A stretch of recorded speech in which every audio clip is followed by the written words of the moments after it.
days of Halloween.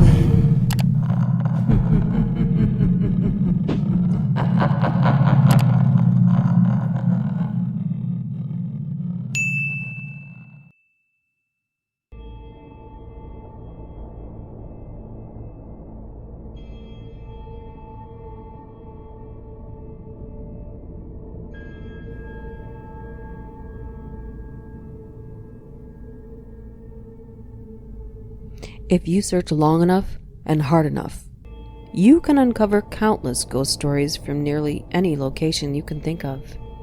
And here are 11 of those places. Enjoy.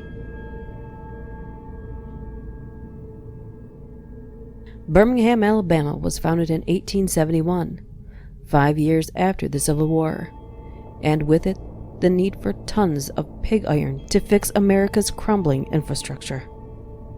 To satisfy the demand, Colonel James Withers Sloss started construction on Sloss furnaces. A year later, the company opened its door to hundreds of employees, according to its official website. Although working on blast furnaces was an advanced job, it was also very dangerous.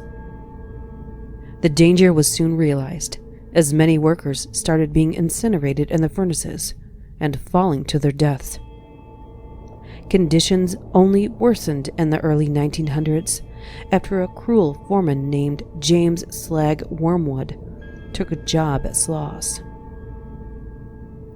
Wormwood took dangerous risks in order to increase production, and as a result, nearly 50 employees died on site, and many were involved in terrible accidents. Allegedly in retaliation, his workers tossed him into the furnace in 1906. You can still tour the grounds today if you dare. While there, you might just hear the voice of Slag telling his employees to get back to work, along with other paranormal occurrences. Sloss even hosts a Fright Night every year around Halloween that's based heavily on the Slag story.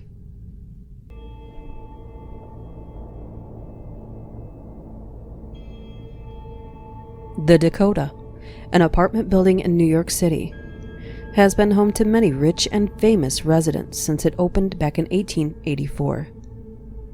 John Lennon and Yoko Ono moved into the building in 1973, and John was also assassinated outside the structure on December 8, 1980. Before his death, John claimed he saw a crying lady ghost roaming the halls. Then after John died, Yoko, who still lives in the building, said she witnessed John's ghost sitting at his piano. Yoko says John told her, "Don't be afraid, I'm still with you."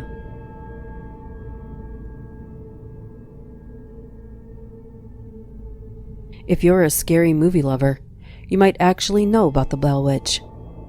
The films An American Haunting and The Blair Witch Project are both based on the story. Way back in the early 1800s, a man named John Bell moved his family to an area in Tennessee called Red River, which is now known as Adams, Tennessee. After they had settled into the new home, peculiar things started happening. The Bell family began hearing bizarre noises, including dogs barking, chains rattling, rats chewing, and a woman whispering.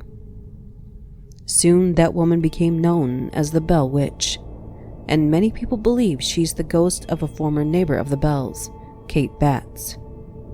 Batts and the Bells had a dispute over land, and she had sworn vengeance on the Bell family before she died. Later on, Bell died from poisoning, and it's rumored to be the work of the Bell Witch.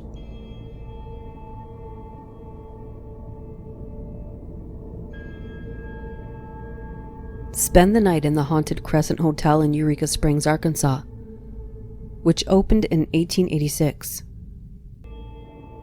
The hotel came under ownership of known medical fraud Norman Baker in 1937, who fancied himself a doctor.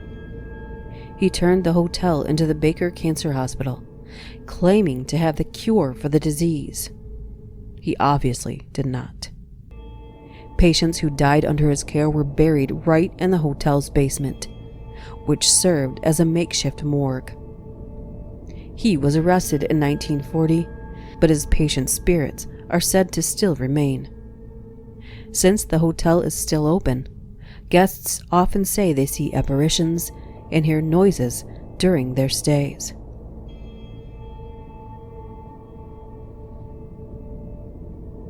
It's best to stay home when the sun sets in Abbeville, Alabama, if you want to avoid Hug and Molly's chilly embrace. As the legend goes, beginning in the early 1990s, an oversized figure clad in all black began roaming the streets at night, looking for unsuspecting victims. Once she fixates on someone, she hugs the person and screams ever so loudly in their ears. Many people have recounted stories of being chased by what they believe was Hug and Molly. Local parents have even taken advantage of the story to keep their children in line. The town embraces its nighttime warden, proudly calling itself home of Hug and Molly. There's even a family-friendly restaurant named after her.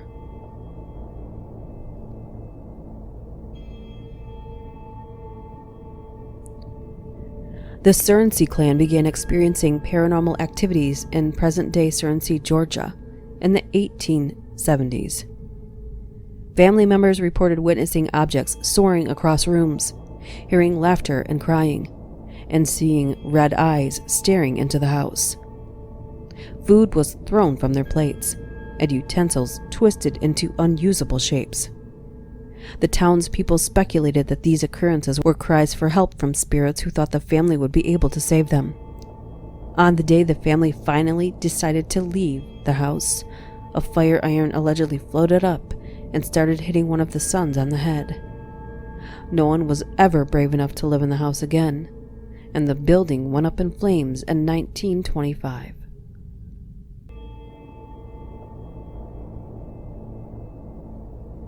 For a taste of true haunting love, travel over the spooky bridge in Marianna, Florida, which has several ghost legends surrounding the structure, according to its official website. In the 1830s, Elizabeth Jane Croom Bellamy married local politician Dr. Samuel C. Bellamy. On their wedding night, her dress accidentally caught on fire, which covered the young bride in horrible burns. She initially survived, but eventually passed away. Elizabeth was buried along the banks of the Chipola River, and it was said that her love for her husband was so strong she couldn't rest. The deceased newlywed, dressed in white, can allegedly be seen wandering the banks from the vantage point of the bridge, which was built after she died. It's said that she appears on fire, either walking through the swamps or diving straight into the river, as if to douse the flames, or somberly walk alongside of the river.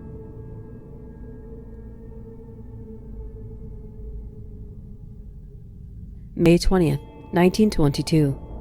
Mr. Tony relayed this tale in a column in the Sun Herald. He writes that in the early 1800s, two fishermen spent the night on Deer Island off Biloxi's coast. They heard noises that they ignored, until it became impossible to do so. When they went to see what was causing the ruckus, they claimed they found a headless skeleton that ran after the pair. They immediately made a beeline for their boat and got off the island immediately. It's said that the bony frame belongs to a pirate who had his head chopped off by his captain, and his body was left behind as a ghastly guard to watch over the buried treasure.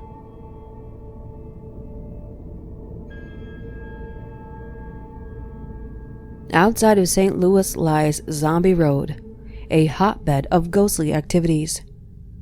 There are many scary stories stemming from Lawler Ford Road, from sightings of Native American spirits wandering the stretch, to victims of train accidents, like Della Hamilton McCullough, who was struck by a passing train. In the 1950s, it became a popular late-night teen hangout spot, with various murders happening in the area too. It's also been rumored to be the home base of a murderer named Zombie, who escaped a mental asylum. These days, the stretch has been rechristened as a nature trail, but it's closed once night falls, with hefty fines for those who dare to trespass.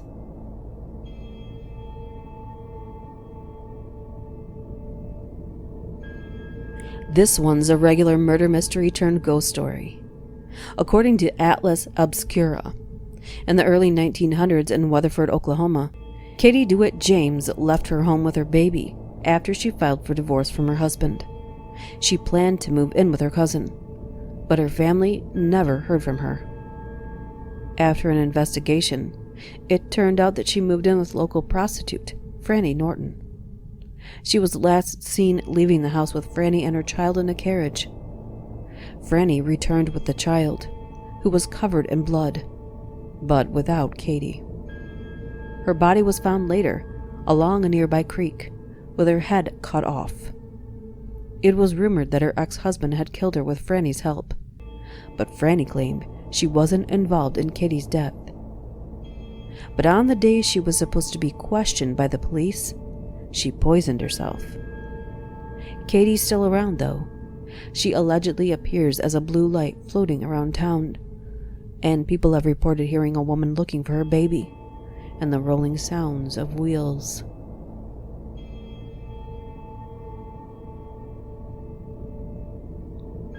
Of the numerous spirits haunting Myrtle's plantation, built in 1796, the most known entity is Chloe, according to the official website. It said that plantation owner Clark Woodruff carried on an affair with his slave Chloe, which he ended abruptly. She began to eavesdrop on his conversations, and he caught her. As a punishment, he cut off her ear. She then poisoned the rest of his family with a birthday cake, leaving him alone. The other slaves knew what she had done and hanged her. She supposedly still remains on the property, though there is a photograph from 1992 where her spirit is reportedly visible.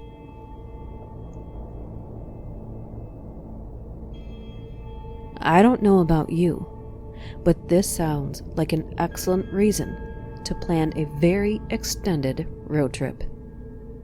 Thanks for watching. See you next time.